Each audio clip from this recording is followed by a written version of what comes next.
अपने मन पर उसका नियंत्रण रहता है। स्थित प्रज्ञ को भोग और उपभोगों में रस आसक्ति नहीं होती। वो शुभ अशुभ वस्तुओं की प्राप्ति होने के बाद भी न प्रसन्न होते हैं और न दुखी होते हैं। पार्थ, ऐसे महापुरुषों को पूर्ण विश्वास होता है कि ईश्वर सदा सर्वदा उनके साथ है, इसलिए वो किसी भी परिस्थिति में विचलित नहीं होते। ये कहना आसान है केशव, साधारण मनुष्य के लिए इस मानसिक स्तर पर पहुंचना बहुत कठिन है। इसके लिए सांसारिक मनुष्यों को किसी दैवीय सहायता की आवश्यकता होगी। तुमने ठीक कहा अर्जुन। भगवत कृपा के बिना कोई भी कार्य सिद्ध नहीं हो सकता। इसलिए मनुष्य को अपने पुरुषार्थ के साथ साथ प्रभु की भक्ति का भी आश्रय लेना चाहिए। हे अर्जुन, परमात्मा की भक्ति करने से मन सात्विक हो जाता है और विषयासक्ति पूर्णतः समाप्त हो जाती है। और यदि आसक्ति का नाश नहीं हुआ तो आसक्ति का नाश नहीं हुआ तो मनुष्य का सर्वनाश हो जाता है। सर्वनाश? हाँ पार्थ, सर्वनाश। हे अर्जुन, आसक्ति के मारे हर मनुष्य किसी भी विषय के आकर्षण और मोह में फंसकर सोते जागते निरंतर उसी का चिंतन करते रहते हैं। जैसे कोई मनुष्य किसी सुंदर स्त्री के प्रेम में पड़ जाता है, जो जागते हुए उसी की कल्पना और सोते में उसी के सपने देखता है। इस प्रकार निरंतर चिंतन से आसक्ति की नींव पर काम की भावना उभरने लगती है। काम या वासना में थोड़ी भी रुकावट आने से क्रोध का आगमन हो जाता है। जहां क्रोध है वहां सम्मोह अथवा अविचार अथवा अविवेक भी है। जिस प्रकार प्रचंड वायु के झोंके से दीपक की ज्योति बुझ जाती है, उसी प्रकार काम जनित अविवेक की आंधी से मनुष्य की स्मृति नष्ट हो जाती है। और जब स्मृति भ्रंश हो जाता है तब बुद्धि नाश में कितना समय लगता है पार्थ?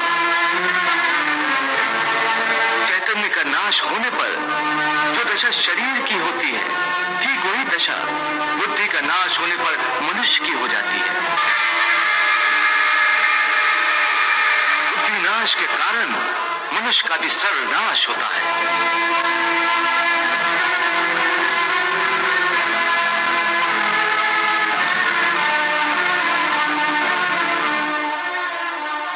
ध्यायतो विषयान् पुंसः संगस्तेषु उपजायते संगात संजायते कामः कामात् क्रोधा अभिजायते क्रोधात् भवति सम्मोहः सम्मोहात् स्मृति विभ्रमः स्मृति भ्रंशात् बुद्धिनाशो बुद्धिनाशात् प्रणश्यति।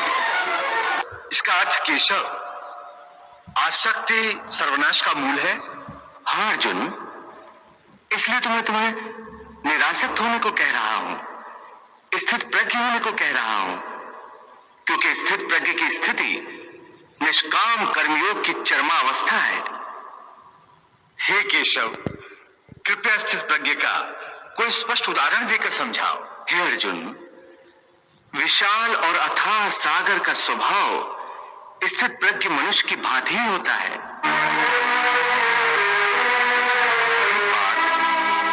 नदी में यदि अधिक पानी आ जाए तो उस नदी में बाढ़ आ जाती है। उसकी तूफानी लहरें किनारों को तोड़कर चारों ओर तबाही मचा देती है। यह हाल एक क्षुद्र मन वाले व्यक्ति का होता है।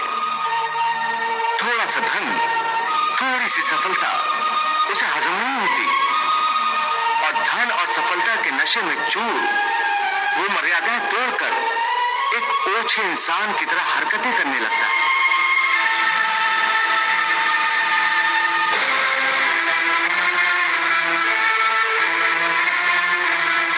परंतु स्थित प्रज्ञ मनुष्य एक सागर की भांति होता है, जिसमें चारों ओर से नदियों का जल निरंतर जमा होता रहता है।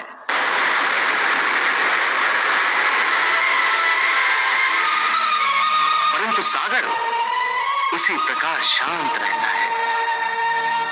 नदियों का जल उसकी गहराई में गुम हो जाता है और सागर कभी अपने किनारे नहीं तोड़ता।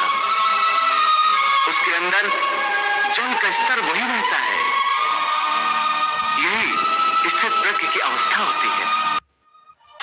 इसी तरह सब प्रकार के भोग स्थित प्रज्ञ मनुष्य में किसी भी प्रकार का विकार उत्पन्न करने में असमर्थ होकर उसी में समा जाते हैं।